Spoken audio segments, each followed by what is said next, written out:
திருச்சிற்றம்பலம். ஹர பார்வதீபதே ஹர ஹர மகாதேவ.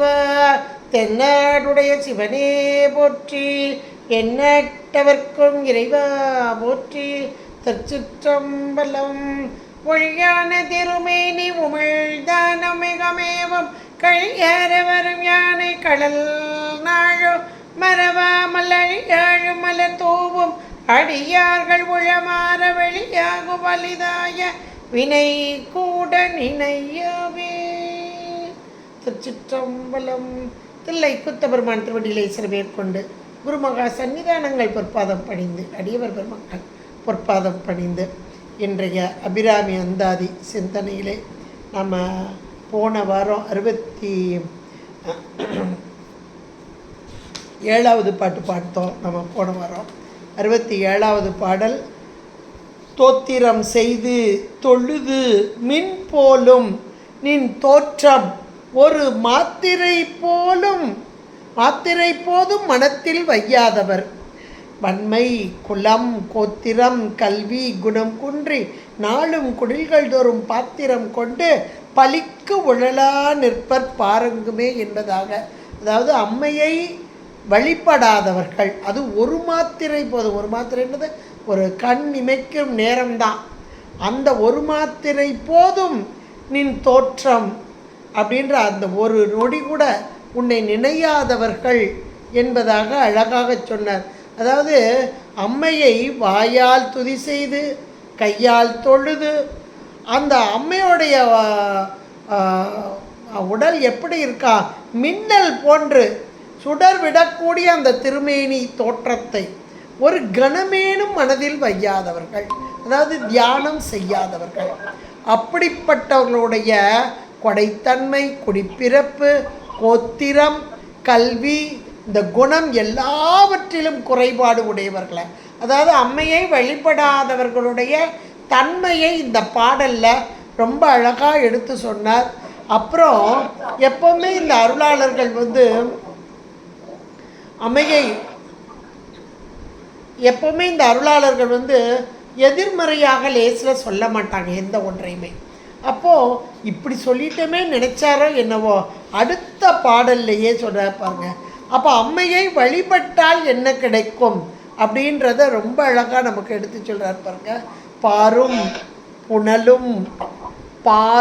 புனலும் கனலும் வெங்காலும் படர் விசும்பும் ஊரும் முருகு சுவை ஒளி ஊரு ஒளி ஒன்றுபட சேரும் தலைவி சிவகாம சுந்தரி சீரடிக்கே சாரும் தவம் உடையார் படையாத தனம் இல்லையே என்பதாக அடுத்த பாடல்லையே ரொம்ப அழகாக சொல்கிறார். அதாவது அம்மையுடைய பெருமைகளை ஒவ்வொரு விதமாக சொல்வார்கள், ஒவ்வொருத்தரும் ஒவ்வொரு விதமாக சொல்வார். இவரே அபிராமிப்பட்டரை இப்போ இவ்வளவு பாடல்லையோ 67 பாடல் பார்த்துட்டோம். ஒவ்வொரு வகையாக அம்மையுடைய பெருமைகளை எல்லாம் பட்டியல் போட்டு வர்றார். பொதுவாக தோத்திர பாடல்கள்னாலே அம்பாளுடைய பெருமை, இறைவனுடைய பெருமை எடுத்து சொல்வதான்.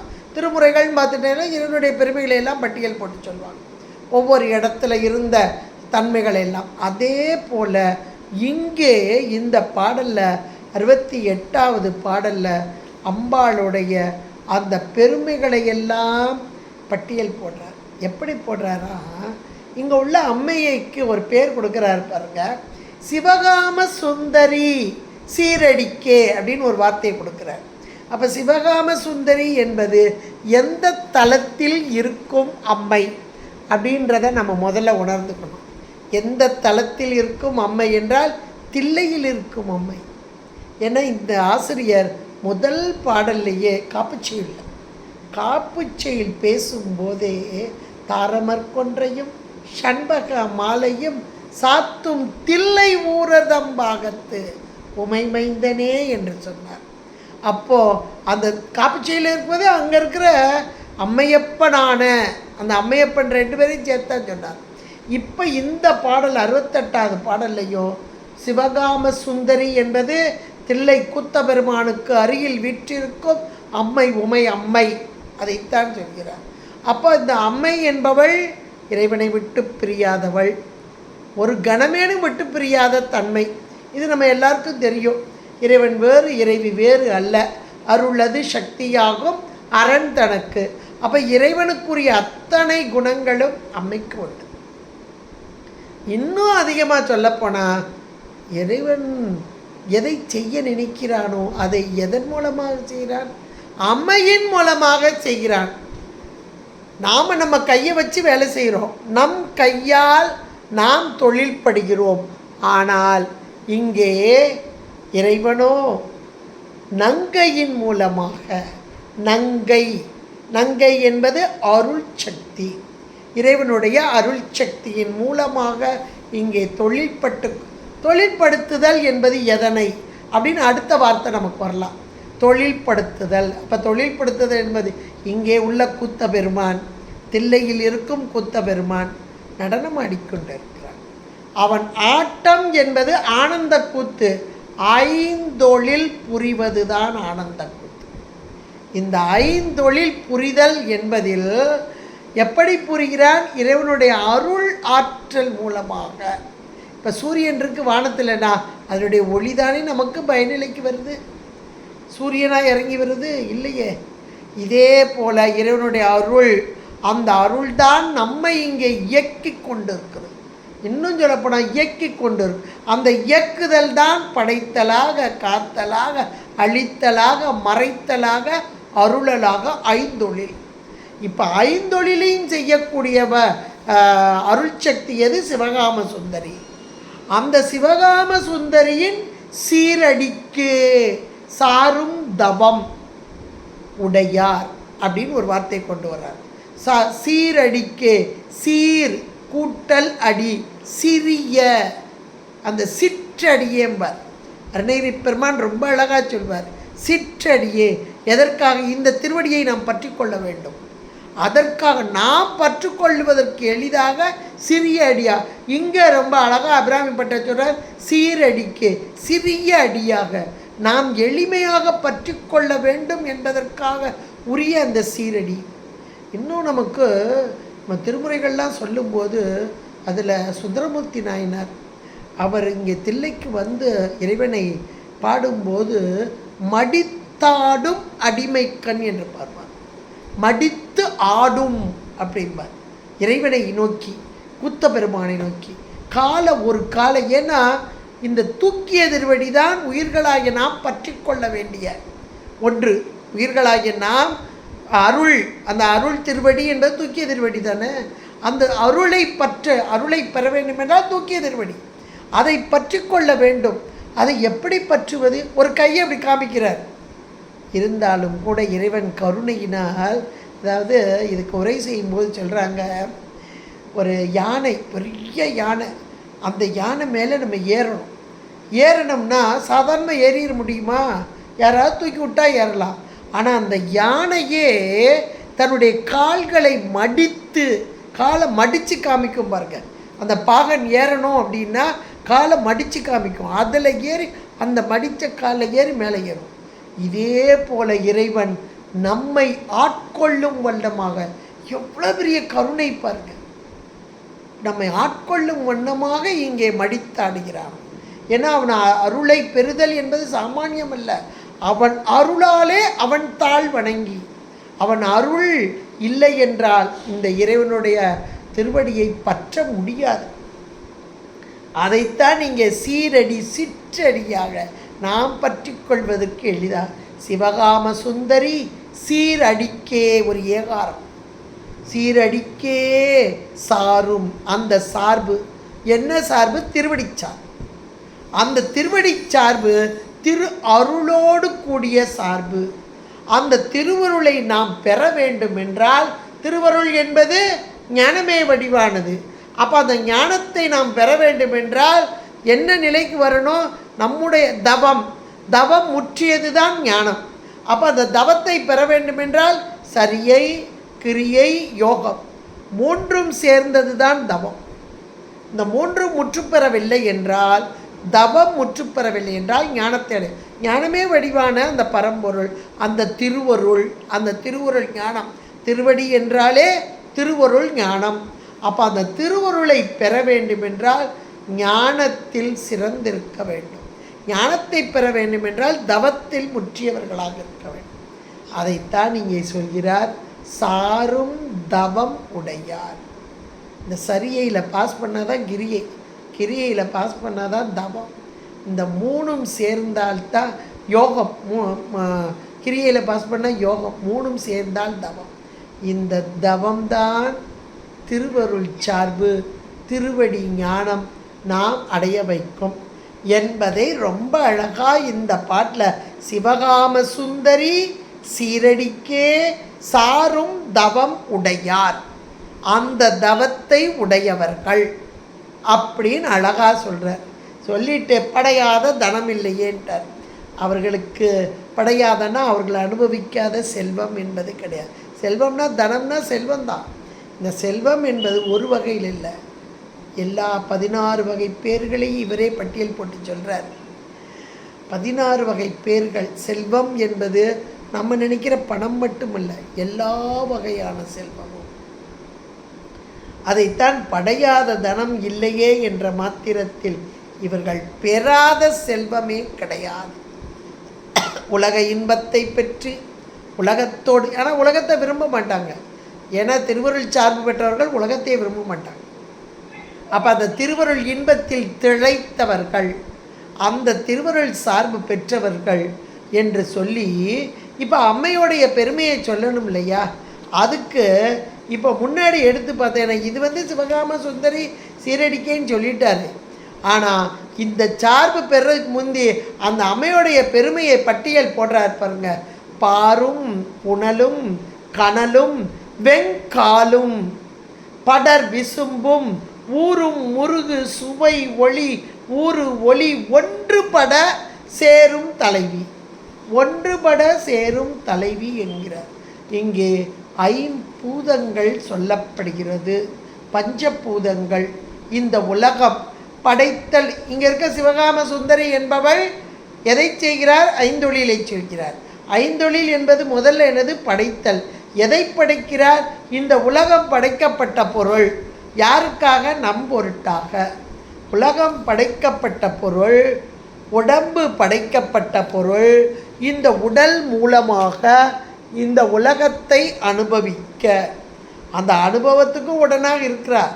இவ்வளவு செய்யக்கூடிய அம்மை என்பதை சொல்லும் வண்ணமாக பாரும் புனலும் கனலும் வெங்காலும் ஒவ்வொன்றையும் சொல்கிறார்.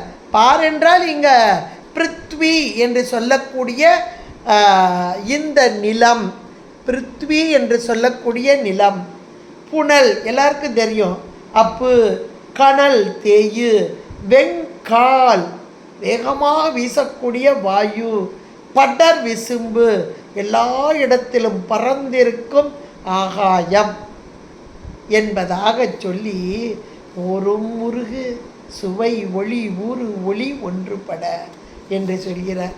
அப்போ இதனுடைய பொருள்தான் என்ன என்ற மாத்திரத்தில் அம்மையின் பெருமைகள் தான் இங்கே பட்டியல் போடப்படுகிறது. இந்த உயிருக்கு உடம்பு கொடுக்கிறது மட்டும் இல்லை, இந்த உடம்பு அனுபவத்திற்காக உலகம் படைக்கப்படுகிறது. உலகம் என்பது மாயையிலிருந்து பெறப்பட்ட ஒரு பொருள், மாயா காரியம். அந்த மாயா காரியம் என்பது இங்கே 5 வகையாக, அந்த 5ம் எப்படிப்பட்டதாக இருக்க? நிலம், நீர், தீ, காற்று, ஆகாயமாக ஜடப்பொருள்கள். இந்த ஜடப்பொருள்களுக்கு தானாக செயல்படும் ஆற்றல் உண்டா? கிடையாது. நாம் சொல்லுவோம் இந்த ஜடப்பொருட்கள், இந்த தன்மாத்திரைகளிலிருந்து பெறப்பட்டது அப்படின்றதெல்லாம் உண்மை விளக்கத்தில் படிச்சிருக்கோம். தத்துவத்தில் ஒவ்வொரு தன்மாத்திரையிலிருந்து ஒவ்வொரு பூதங்கள், அது தூள பூதங்களாக, இந்த தூள பூதங்களுக்கு சூட்சும பூதங்கள் உண்டு. அது காரணம், இது காரியம் என்றெல்லாம் கூட படைத்திருக்கிறோம். ஆனால் இவையெல்லாம் ஜடகாரியம். இந்த ஜடப்பொருள் தானாக செயல்படுமா? படாது. அப்போ ஒவ்வொன்றுக்கும் ஒரு செயல் இருக்குது, ஒவ்வொன்றுக்கும் ஒரு குணம் இருக்குது. இப்போ நிலம் என்று எடுத்துக்கொண்டால் அது தாங்குதல். அப்போ ஜடப்பொருள் தானாக இந்த செயலை செய்யுமா? செய்ய முடியாது. அப்போ அந்த செயலை செய்வது யார் என்றால் அந்த இடத்திலே அந்த பார் என்று சொல்லக்கூடிய நிலம், அந்த பிருத்வி இந்த நிலத்திலே இறை அருள் கூடி நின்று, இறைவனுடைய அருள் சக்தி. நம்ம இதில் படிக்கும்போது வான் ஆகி, மண் ஆகி, வழி ஆகி, ஒளியாகி என்று படித்தோம். ஆகி ஆகி ஆகி என்று படித்தோம். இதில் திருவாசகத்தில் சொல்லும்போது பாரிடை ஐந்தாய் பறந்தாய் போற்றி, நீரிடை நான்காய் நிகழ்ந்தாய் போற்றி, தீயிடை மூன்றாய் திகழ்ந்தாய் போற்றி, வழியிடை இரண்டாய் மகிழ்ந்தாய் போற்றி, வெளியிடை ஒன்றாய் விளைந்தாய் போற்றி. அப்போ ஒவ்வொன்றிலையும் இப்போ பார் என்றால் 5 குணங்கள் அங்கே இருக்கிறது. இப்போ ஆகாயம் அப்படின்றதுனா சப்தம், சப்த தன்மாத்திரையாக. காற்று அப்படின்னு சொல்லும்போது ஒளி, ஊறு, பரிசம் இணைந்திருக்கக்கூடியது. கனல் அப்படின்னா அதில் என்னெல்லாம் இருக்குது? ஒளி, பரிசம், ஒளி இதெல்லாம் இருக்குது. அதைத்தான் தீயிடை மூன்றாக. இப்படியெல்லாம் சேர்ந்து ஒவ்வொன்றும் ஒவ்வொரு குணம், ஒவ்வொரு செயல். இந்த ஒவ்வொரு குணமும் செயலும் இதை செயல்படுத்துவது யார்? அந்த செயல்படுத்துதல் திருவருளே, இறைவனுடைய ஆற்றலே. ஆற்றல் தானே திருவருள். இதைத்தானே நம்ம படித்தோம். எவ்வளோ அழகாக இங்கே சொல்கிறார் பாருங்கள். இப்போ இவ்வளத்தையும் செயல்படுத்தக்கூடிய அம்மை என்பதாக. இது எங்கே இருக்குது? அண்டத்தில் இருப்பதெல்லாம் பிண்டத்திலும் இருக்குது. அண்டத்திலையும் செயல்படுத்தணும், பிண்டத்திலையும் செயல்படுத்தணும். அண்டமும் செயல்படணும், பிண்டமும் செயல்படணும். உடம்பு செயல்படுத்தி உயிரை செயல்படுத்தி, அப்போ இதையெல்லாம் செய்கிறது யார்? உயிருக்கு உயிராக இருந்து இறைவன் திருவருளே. இங்கேயும் செயல்பாடு, இங்கேயும் செயல்பாடு. இதை கொண்டு வந்து இந்த அனுபவம் இந்த உலகத்தோடு நமக்கு செயல்படுத்தி இவ்வளவும் செய்கிறது அம்மை. இதை நம்ம சாதாரண புரியன்னா, ஒரு பெரிய வீடு கட்டுறோம். வீடு எதுனாலும் வச்சுக்கோங்களேன். ஒரு வீடு கட்டுறோம்னா எல்லாம் எடுத்து மாட்டியாச்சு. ஃபேன் மாட்டியாச்சு, ஏசி மாட்டியாச்சு, எல்லாமே வீட்டுக்குரிய சாமான்கள்லாம், லைட்டு மாட்டியாச்சு, எல்லாம் மாட்டியாச்சு. கரண்ட்டுன்னு ஒன்று உள்ளே வரணும், கனெக்ஷன் கொடுக்கணும் இல்லையா? கொடுத்தாதான் ஃபேன் ஓடும், ஏசி ஓடும், இங்கே இருக்கிற அத்தனை மின்சார பொருட்களும். இதே போலத்தான் இந்த உலகத்து பொருளெல்லாம் உண்டாக்கப்பட்டு அவை செயல்படுத்தப்படுகிறது. யாரால்? அம்மையால் செயல்படும்.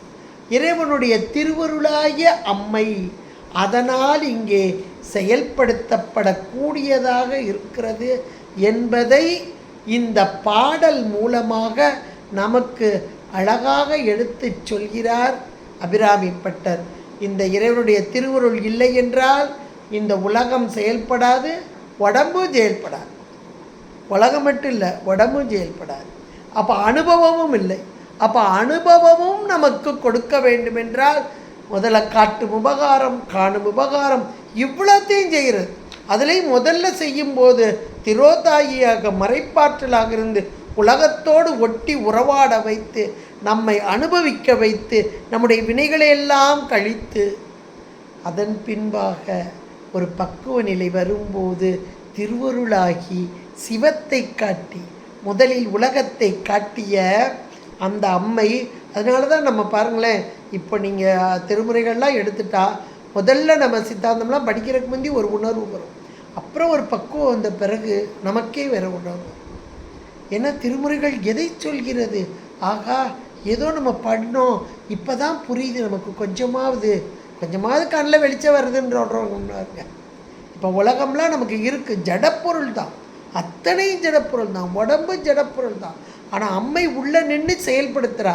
எப்படி செயல்படுத்துகிறா? எனக்கு உலகம் மட்டும் தெரியுது, இது என்னுடையது, இது என்னுடையது, இது என் பொருள், இதை நான் செஞ்சேன், யான் எனது என்று தான் அதனோடு உறவாடி அந்த இன்ப துன்பங்களை எல்லாம் அனுபவித்து கொண்டிருக்கிறோம்.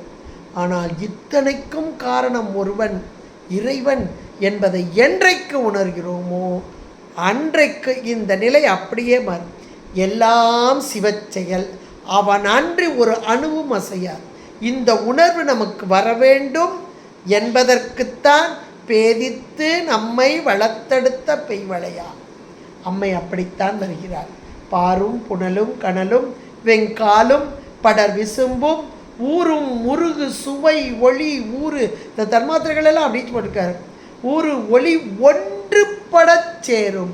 அந்த ஒன்றுபடச் சேரும் அப்படி என்பது இந்த பூதங்கள் அதனுடைய குணங்களோடு சேர்ந்து அதனுடைய செயல்பாடுகளை செய்தல், அந்தந்த பூதங்களுக்குரிய தன்மை, அந்த தன்மையின் மூலமாக செயல்பாடுகள், அந்த செயல்பாடு தான் உயிர்களாகிய நமக்கு இன்றைக்கு அனுபவமாக இத்தனை இந்த உலகத்தில் இருக்க அத்தனை உடம்பெடுத்த உயிர்களை தாங்குதல் என்பது நிலம்.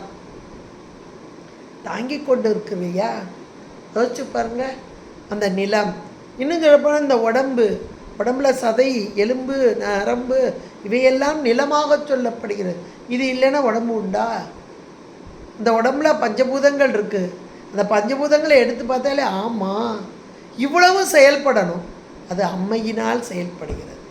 அங்கே இருக்கக்கூடிய அண்டத்தில் இருக்கும் பஞ்சபூதங்கள் செயல்பாட்டிற்கு அந்தந்த தன்மாத்திரைகளோடு குணங்களோடு கூடி செயல்பாட்டை விளைவிக்கும் அம்மை இந்த உடம்போடு கூடிய பிண்டத்தில் இருக்கும் பஞ்சபூதங்களையும் இயக்கிக் கொண்டிருக்கிறார்.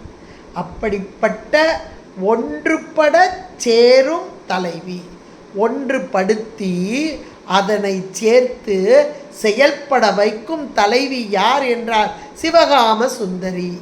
அந்த சிவகாம சுந்தரியின் தன்மையை சாரும் சீரடிக்கு, சிவகாம சுந்தரி சீரடிக்கே சாரும்.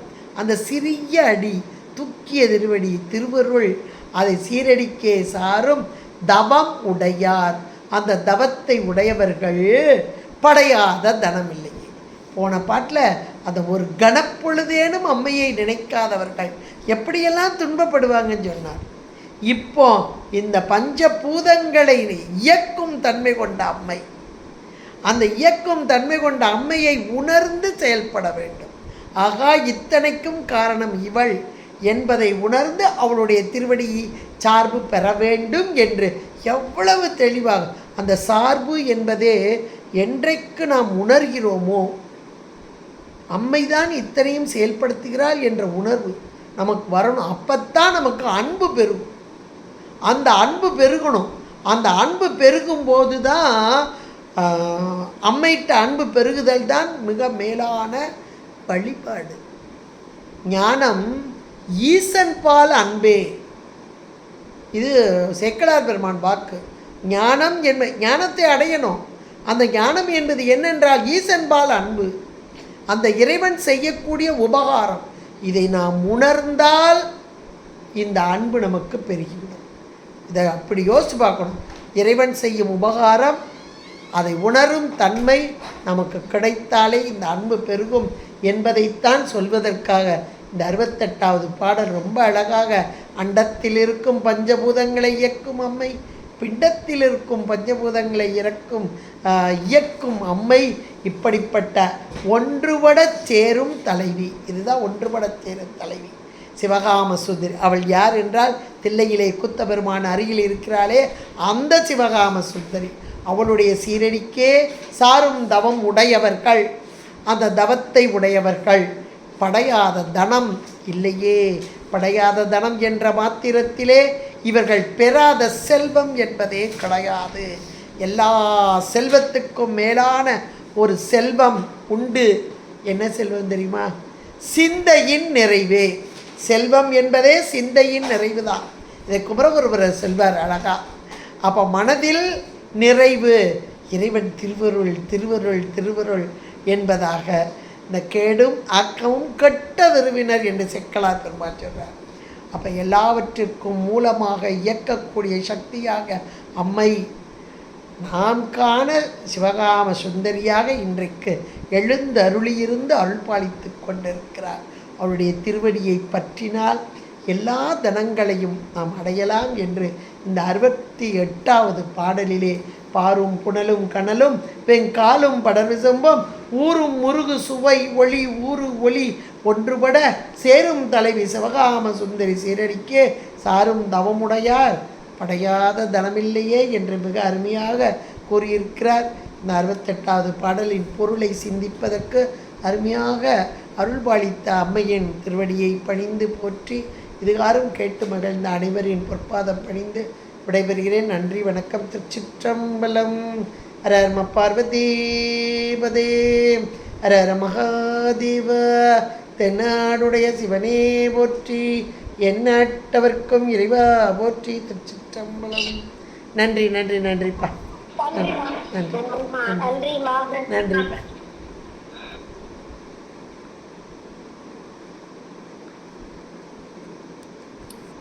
ஏன்டா மிஸ் வரலையா நிற்கும் மணி